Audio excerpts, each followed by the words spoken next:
Cam Weiland. We all know what a protagonist is. We all know what an antagonist is. Can't have a story without either one, right?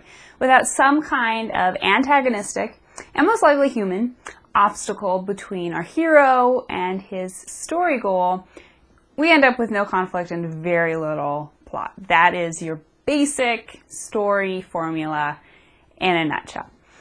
But what happens when your antagonist has to be largely absent for a good chunk of the story?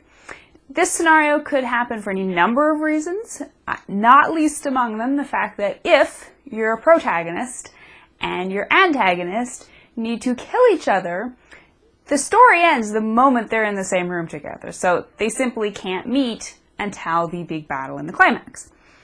So what do you do in the meantime? If your protagonist and your antagonist can't go mano a mano, then where is your story's immediate conflict and tension coming from?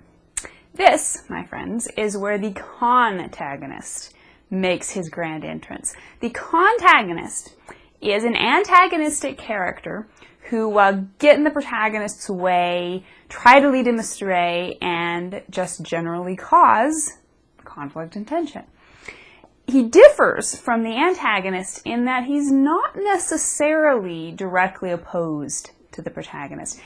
They may very likely be on the same side with the same overall story goal, which means the contagonist will often get to be present with the protagonist even when the antagonist cannot. Brent Weeks's fantasy The Blinding Knife gives us a great example. The main antagonist never gets within eyesight of the hero within this second book in the trilogy.